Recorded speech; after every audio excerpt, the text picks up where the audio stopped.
Hello and welcome to Mock Draft 2.0. This is our second edition in the NFL draft cycle. I'm David Scott. Alongside me is NFL expert Ryan Sanudo. We're here for our second mock draft. It's going to look a lot different than the first one. Yeah, it's going to look a lot different. Guys have risen and fell because of the scouting combine. Teams have made additions, free agency, so it should be a lot of fun. All right, so how this is going to work is that we're both going to make alternating picks. Last time we did this, I took the odds, Ryan took the evens. So we're going to switch it up. I'm going to do the evens this time. Ryan's going to do the odds. We have not prepared any drafts for this. We're going to do this live, react to each other's picks, and see how crazy we can make this. So Ryan, you got the number one overall pick. Don't think it's going to be that hard for you. I wonder who I'm taking. Fernando Mendoza, number one. Don't think I have to really say too much.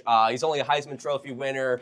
He balled out, throughout the college football playoff. If you're Dan Orlovsky, maybe you're going with a different guy, but with the right choice, it's Fernando Mendoza here. Yeah, easy pick at number one. I think number two is a pretty easy pick as well. I'm going to go with Arvell Reese to the New York Jets. He's been consensusly mocked here for a while. I think this is going to stay that way for the rest of the draft cycle, and I think we're going to see this pick end up at draft night. I agree. It's either Reese or Bailey, but Reese, he's probably fit for that 3-4 defense, so really good pick for the Jets. Number three, Arizona Cardinals. I was debating, but I'm going to go with David Bailey. Wow. The Cardinals need a guy on the edge. They never really have a defensive mainstay on that defense. I was debating Sonny Styles too, but I feel like a linebacker is a little too early. Number three, David Bailey only had 15, 16 sacks last year. Taking him. Interesting. I always mock an offensive lineman to the Cardinals here, so interesting to see the edge class getting off the board, and it's already derailing my draft class a little bit. So I was looking at David Bailey here at the number 4 pick. Instead, I'm going to go for Ruben Bain out of Miami. Bain is a guy that we've seen, slipping around boards a little bit. We had that arm length concern, but I think we know that he's a true wrecking ball, very physical specimen kind of guy. He's going to go in the top 10 probably. Goes a little earlier than I expected here. It's always the hand argument, the arm argument, with Ruben Bain, but I think his peak could be one of the best defensive players in this draft, so I like him too. Number 5, the Giants. I was debating Cardinal Tate, but I'm going to go with Sonny Styles. I thought Sonny Styles could have been a pick on number 4, but number 5, they're taking him. They're going to pair him with Tremaine Edmonds. I feel like Sonny Styles can just do it all. So Harbaugh loves these defensive players on that side of the ball. So I like Sonny, number 5. Yeah, Styles is where the Giants are where I had Styles this entire process. Really shot up throughout the draft process. The NFL Combine showed us how much of a freak athlete he is, and he really deserves to be picked here. All right, number 6, the Cleveland Browns. I'm expecting an offensive lineman to already be off the board here. So if I'm the Browns, I'm real happy about this. I'm taking Francis Mauigoa, really solidify my offensive line. We got a lot of problems in Cleveland. We got a lot of things to figure out. We need a quarterback. We need wide receivers. We need a lot of things. But I really think when you're rebuilding a team, offensive line is really something you want to get right early. And Francis Mauigoa can be a franchise cornerstone at tackle. He's a huge dude. We saw him go up against the best of the best in the college football playoff. I really like him here, and I think the Browns would be lucky to get him at 6. Oh, the Browns need anything on offense. Quarterback they need to, but I don't like anyone with the number 6 pick, obviously, but offensive line is a big need for them, so I like that pick. Number 7, Commanders, I'm taking Jeremiah Love. They need a running back. I know they picked up Rashad White in the offseason, but let's be honest, I feel like he's a great number 2 running back. Jeremiah Love can just do it all. He can catch the football. He can run. I feel like it was a little too early, maybe 5 or 4, Titans or Giants. Washington loves him at number 7 to be paired with Jaden Daniels. That would just be great. I know they need a wide receiver, but Jeremiah Love is too good to pass up. Yeah, Jeremiah Love is one of those guys that has the talent to be a number 1 pick, but he's at that running back position, so you're going to see him slide a little bit. I think the Commanders, he would be really exciting there with Jaden Daniels and would be a lot of fun. All right, number 8, my New Orleans Saints over here. As things go on, I'm usually expecting to see one of David Bailey or Ruben Bain to go here. If that doesn't happen, what do we think I'm going to do? I'm going to go with a wide receiver. And I'm going to pair Cardinal Tate with another Ohio State alum in Chris Olave. I think this could be really exciting. I think the Saints have a really up-and-coming team. Tyler Shuck really impressed me last year. He looks like he could be developing into the quarterback of the future for the Saints. He's got Chris Olave there already. I think you bring in another guy to pair with him. You get a really exciting offense. I think this could be a Jeremiah Love spot if he ends up going past the Commanders. But if not, Cardinal Tate's here, and I think it would be a great addition for them. Oh, I really like Tate. I feel like he's the most safe pick at number 8. For the number 9 for the Chiefs, I think it's either wide receiver or edge. I'm going wide receiver, and Mekhi Lemon, number 9. I have him going 8, so him at 9 is not that big of a difference. I think that would be great having him with Rashee Rice, Patrick Mahomes. I think they need the edge. I feel like Ruben Bain, if he was here, could be an option, number 9 too. But Mekhi Lemon, he's just so slippery. He can just catch the football, great yards out of the catch. Mahomes needs another wide receiver. Lemon is the guy. Mekhi Lemon's going to be a true difference maker in the league. And on a Chiefs offense, he could do absolutely crazy things. So I would love to see him there. It'd be really exciting. All right, number 10, the the Bengals, really their biggest need, I believe, is in the secondary. And me and you were talking about this before we started the draft. The injury concerns for Caleb Downs. I know we think he's got some knee problems, but I don't think it's going to drop him too far. The talent is too much to consider anything else than drafting him at this position. The Bengals have needed safety. They've needed corner for a while. I think Caleb Downs, if he's healthy in the NFL, you're going to wish you took him in the top 5 of this draft. So if the Bengals get him here, I don't think you have to think twice. Just take the guy. He's so well-rounded. He's so great, tracking the ball, against offenses. So I like that pick. The medicals could be something, but Downs at 10 is a good pick. For the Dolphins, you're going to like this. Delane is sitting right there. Let's take him. If it was Downs here, I probably would take him too. But since he's off the board, taking Delane. I think he's the best corner in this class. I mean, they need secondary help. You know it. They could take 2 corners in the first round if they really wanted to. But Delane is a really good pick. I'm sure the Cowboys were hoping he could be here at that number 12 pick, but the Dolphins scoop up and take him. Yeah, as a Dolphins fan, this is my guy. This is who I want. And if he's not there, I'm going to be real upset. But yeah, he's by far the best corner in this draft. You could talk about Jermod McCoy, but he has some of those injury concerns like Caleb Downs has. But yeah, Mansour Delane had a great year this year, and I would love to see him on the Dolphins. All right, yeah, Cowboys don't get their corner, but I think they're going to stay in the secondary with Dylan Thieneman. He emerged in the first round in our last draft. You took him further down the board. And as the process has gone on, he has really made a name for himself. He was incredible at the combine, showed off some incredible athleticism, and I love how much of a ball hawk he is. He tracks the ball in the air so well. The Cowboys, their biggest need right now is defense. That offense looks good. How can we beef up the defense? It's got to start in the secondary. Oh, I like that. I was, never wrong just early when it comes to Thieneman, so I like him at number 12, safety. They just need help at almost every position for the Cowboys on defense. One of the worst in the league, so I like that pick. Number 13, the Rams. I mean, they don't have too many needs, obviously. They only went to the championship game last year. I'm taking Monroe Freeling out of Georgia. I mean, it never hurts to have offensive linemen on that roster. What if a tackle goes down? He steps up. Stafford is old, obviously. So if one offensive lineman goes down and tackle, you could be looking at a lost season, and you can't have that when you're a win-now team. You could look at wide receiver and Tyson or maybe Sadiq at number 13 too. But I just feel like this is a really good option. Freeling, he could be your offensive tackle in the future. I love Monroe Freeling. He has really solidified himself as a guy that could be a franchise tackle. A lot of these tackles in this class, we're not sure if they're going to stick at the outside. Freeling is one that I'm confident can do so in the NFL. All right, so moving to number 14 at the Baltimore Ravens, I'm going to go with Spencer Fano. Now, they lose Tyler Linderbaum. Spencer Fano is an offensive tackle prospect, but he's got some arm length concerns, and he also worked out as a center at his pro day in the combine. So we can see him make that transition. The Ravens, they're going to need a center. Fano is a really good tackle prospect, but if you move him inside, I think that's where he could really stick. I like that pick. I mean, offensive line, you can't go wrong. I like Fano. I think he could be a first or second offensive lineman, the best in this class, so I do like that one. For number 15, I didn't have this in my mock, but I'm taking him. I'm taking Kenyon Sadiq for the Buccaneers. Look, they need a tight end. And can never have enough tight ends, in this league. So I feel like this would be a good option for Baker Mayfield. Obviously you don't have Mike Evans anymore. Yes, you could take Tyson in this slot, but Kenyon Sadiq would be just a great fit for the Buccaneers and what they want to do on offense. And you can't have enough pass catchers. He's the guy for Tampa Bay. Yeah, Kenyon Sadiq is going to be just a freak talent. He projects as like a crazy pass-catching tight end, but he also still has that blocking ability. So I'd love to see him on any team. I think the Buccaneers are one of the best fits for him. All right, going to the Jets, you got to be happy if you're a Jets fan. Jordan Tyson makes it here, and that's going to be the pick.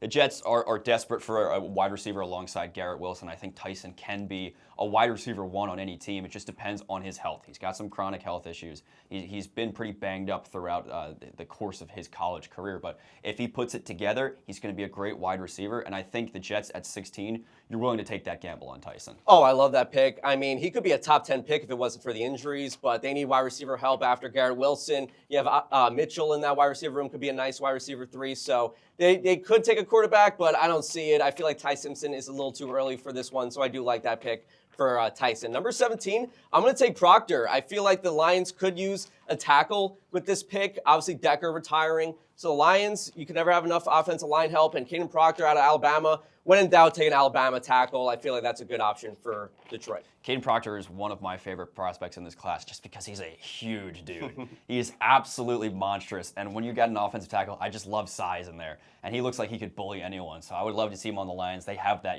bully mentality. That would be a really good fit for them. All right, for the Minnesota Vikings, I'm going to scroll down the board a bit and find my guy, not Denzel Boston, Caleb Banks. Ooh. Caleb Banks, defensive tackle, I think deserves to be the first defensive tackle off the board. Big size, good game-wrecking potential. I think he can really disrupt the middle of the offensive line and allow your other playmakers on the defense to go to work, getting after the quarterback and getting behind the line of scrimmage. I like that pick. Banks is really big, run stuffer. I like that pick for the Vikings. Number 19, Carolina. I'm going to take a wide receiver, Concepcion. I feel like this could be a good pick for the Panthers. He's very shifty, great yards after the catch. They have McMillan. Why not get another wide receiver in that room and help Bryce Young? That's a good need for them. I feel like Coker can be a good player too. And honestly, they've had some struggles, wide receiver 2, wide receiver 3 in the past couple of years. This would be a great fit. I feel like that would be a great fit for the Panthers, having some offensive help for Bryce Young. This is where our boards really start to divulge. We've got different opinions on who is the wide receiver 4 in this class. So we'll see if my wide receiver 4 makes it in a little bit. But Concepcion's got some real burner speed. I think he's going to be a great receiver in the league. And I think he projects really well to be a secondary option on someone's team, which is perfect for the Panthers, who already have McMillan. All right, going to the Cowboys. We took a secondary with their first pick, Dylan Thieneman. We're going to stick with secondary. Ooh, we're going to add in with Jermod McCoy at the cornerback position. McCoy did not play a snap in the 2025 season, had a big injury. He was able to come back at the end of the year, decided not to risk it. The Tennessee allowed him to stay out. If he was healthy throughout the year, if he played games, I believe he would be the first cornerback off the board, but there's some uncertainty. You want to see games played. Still, a lot of talent from him. He was the best cornerback in college football in 2024. Regardless of not playing in 2025, he could really beef up the Cowboys defense. Oh, for him to fall at number 20, I think in our last mock, we had him going 12th to the Cowboys. So for him to fall, I really like this pick. McCoy, I feel like if he's healthy, he could be one of the best corners in the league. So I like that pick. For number 21, I was debating Ty Simpson, but I just feel like the Steelers are stubborn. I feel like they could have taken Dart last year. They don't. I feel like they're going to bring back Rodgers, and they're going to, again, forget about the quarterback position. I think they're going to take Vega out of Penn State. I think why not have some help for offensive line? Rodgers, who's probably going to return for another year. I feel like this is a good fit for them because they've had some issues here and there in offensive line. So I think this would be a good fit for them. Pittsburgh, and I think for him to fall to 21, he could be the best guard in this class. So I think this is a good one for them. Yeah, I think he only falls because of the position he's playing, which is guard. He's going to be a really solid offensive line prospect, and he's a guy that I consider taking for the Jets at number 16. He falls here to number 21 for the Steelers, and you poached my pick at number 22, so I got to pivot, but I got a simple pivot here. It's going to be Emmanuel McNeil-Warren out of Toledo. I think the secondary is always an issue for the Chargers. They're still working on beefing that up. It's up and down every year. They never seem to really get it solid. McNeil-Warren right now is a fringe first-rounder. I think he's going to end up being a solid first-rounder once we get to draft day. He's just got solid ball skills. I like him out there. He's a good athlete. The Chargers need someone out there that can really just anchor things when the ball is in the air. I think McNeil-Warren could do that. All right, I'm going to go with the Eagles now. They draft a lot of defensive players. They're paying a lot of offensive players, so that means they have to draft an offensive player. So I think they're going to take Blake Miller with this 23rd pick. Lane Johnson, he's going to play one more season most likely, so you get him in that offensive line room. So I think this would be a good one. I was looking at wide receiver too because you never know with A.J. Brown's future, but Blake Miller is a good option, and with Lane Johnson's future, he's most likely just going to play one more year, and that'll be it. Blake Miller, step up. Yeah, I've been picking an offensive lineman to the Eagles as well. Just depends which one gets there. Our guys seem to get off the board a little bit quicker, so it ends up being Blake Miller, but I think he's a great option. I think he's got good size. He's going to stick at the tackle position once it's time for him to get in there for the Eagles. All right, number 24, we're going to get the guy who is my wide receiver 4. He's going to make it in now, and it's Omar Cooper out of Indiana. I think he is a really solid talent. I think there's a possibility he could end up going much higher than this. I really think he proved himself in the college football playoff. Great hands, good jump ball ability. I think if you need a contested catch guy, Omar Cooper is going to get that done for you. I was debating taking Cooper with the Eagles pick, but I think that's a good pick for the Browns. They need wide receiver help. I think they could have done it at number 6, but for them to do it at number 24, good option. All right, with the number 25 pick for the Chicago Bears, I'm taking T.J. Parker out of Clemson. Look, he had a little bit of a weird season, a little inconsistent, but he looked a lot better at the end of the year. And then the Senior Bowl, he took off. So I think he's going to be a first-round pick. The Bears would like some defense after last year. They looked good against the Rams in that playoff game, but there were some games where they looked lost. They weren't getting to the quarterback. So T.J. Parker, number 25. Yeah, a lot of times the Bears have to win shootouts. So if you want to make these games more comfortable, you're going to need some defensive help. T.J. Parker, even though there might not be some production, I think he's got all of the talents and the skills to put it together at the next level. So this is going to be a good pick for the Bears. All right, moving on to the Bills. I think there's a lot of places that you could go with the Bills. You could go defensive tackle. You could go offensive line. I am going to go with defensive tackle, and I'm going to go Caden McDonald. Okay. He is a little bit up in the air for me right now. I'm not sure if he's going to be a mid-first rounder or late first rounder, maybe even falling into the second round. There's been some concerns about how he measured out at the combine, but still, I think he proved he had good production, and I think he's got decent enough size where he should be able to stick at the defensive tackle position and do just fine at it in the NFL. Yeah, the Bills were a little inconsistent on defense. I feel like both sides of the ball were a little inconsistent here and there, so that's a good option for the Bills. For number 27, there's a lot of options that they could do. Some people have tight end. Obviously, Sadiq is off the board, though. I'm going to go with Keldrick Falk out of Auburn with the number 27 pick. Look, Bosa, he's coming off the injury. And defense, you never know. They could get some more guys in that room. So I feel like the 49ers, they could go other options. But Keldrick Falk, he looked good on the edge for Auburn. Again, with Bosa with that injury, I think it makes sense, 27. I think edge is a necessity for the 49ers. They're really going to have to bring someone in, and there's a plethora of edge talent in this class, so they're going to get one of their guys. All right, moving on to the Houston Texans. A lot of times I like offensive tackle for them. I like defensive tackle. The board is shaping up in a weird way where I'm not really sure which one of these guys I want, but I'm going to end up going with Peter Woods. Okay. Peter Woods is a guy that started out being highly touted, upper half of the first round, then is now at risk of falling out of the first round. Listen, he did not produce all that well last year. He did not produce all that well the year before, but he was so good his freshman year. His traits are that of an incredible Pro Bowl defensive tackle. If he can put that back together, he's going to be worth much more than this number 28 pick. So I think you draft him based on the potential. And here, if you need a defensive tackle at this point in the draft, go ahead and get him. Hey, I had him on my mock draft at 28, so I agree with you with that one. With the Chiefs, number 29, I'm going to go cornerback. I'm going to go Colton Hood out of Tennessee. They lost cornerbacks in the offseason, so they need cornerback help. They could have done it maybe with that number 9 pick, but we went with another direction at wide receiver. So it's good to take some cornerback help to help out Steve Spagnuolo. Chiefs, they just need help at cornerback. It's probably going to be either him or Terrell maybe with the Chiefs pick, but Colton Hood looked good out of Tennessee. He's got good ball skills. I like him with this pick. Yeah, and they just traded away their star corner to the Rams to get this pick, so replace them in the draft. With Colton Hood going here, this kind of affects my Dolphins pick because there's someone here that I wasn't expecting to be here. I know the Dolphins have already taken corner with the number 11 with Mansour Deline, but their secondary is so bad that I'm just going to take another one. It's going to be Avion Terrell out of Clemson. Listen, I love him. I think he is going to be a very strong corner in this league. I think he could go much higher than number 30, but if he comes down to number 30, who cares that you've already got one corner in this draft? Go get another good one. I mean, Avion Terrell is going to be, if you got Mansour Deline and Avion Terrell on either side of the field, I would be thrilled about that for any team. And you get them in one draft class, that would be a slam dunk for me. Oh, good pick. I mean, I feel like at the same time, I don't know about 2 corners in the same class. I feel like I've been scorned. I know it's a different position. The Jets took 2 safeties in the same round. I think Marcus May and Jamal Adams didn't really love that. But at the same time, you never know. It could work out. If one of them pans out, you're looking good. But we'll see with that one. Number 31 with the Patriots, I'm going to go with Cassius Howell. With the Patriots. I just think they need some help on the defensive side of the ball. Yes, they only made it to the Super Bowl, but here and there, like on the edge, they could use some help with that department. So I like it. I think the Patriots, again, they don't have too many holes, but I think you could go wide receiver too if you wanted to with Diggs leaving the team, but I think Howell can't go wrong with him. Yeah, I'm with you there. I think it's wide receiver edge for the Patriots. I would also lean edge. I think their receiver room is going to be fine enough, so they just bring in Romeo Doubs. So might as well beef up the defense. I think that's a bigger need for them to run back to the Super Bowl. All right, we're at our last pick here, the Super Bowl champion Seattle Seahawks, and I'm at a loss. I'm not quite sure what to do here. I don't think you need a wide receiver. It's too early for the second running back off the board. C.J. Allen, you see here, is just sticking out like a sore thumb, but linebacker is really not an issue for them. So sorry, C.J. Allen, you definitely should have been picked in this first round.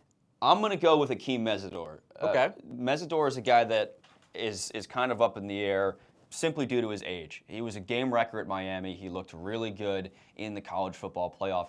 He's 25 on draft day, so that's really old for an NFL prospect. I think that could push him out of the first round, but at the same time, the production you really like, you might as well take a shot at him. Since you're the Seahawks and you're already in your Super Bowl window, I think it's fine to get a guy who's a little bit older in age. You might as well throw him in there, and if he has the same game-wrecking ability he had in college, then who cares how old he is? Yeah, I think in the offseason they lost May, right, on the defensive side of the ball, Yes. so that could be a good option too. Cornerback, they obviously kept Woolen, but running back could be an option too. They lost Kenneth Walker, but I think I like Mesidor. The age is a factor, but I do like him as a player. All right, well, that's going to wrap things up for Mock Draft 2.0. We're going to do one more of these before the actual NFL draft. That's going to take place about a month from now. So please leave a like and subscribe, and let us know what you think about our picks.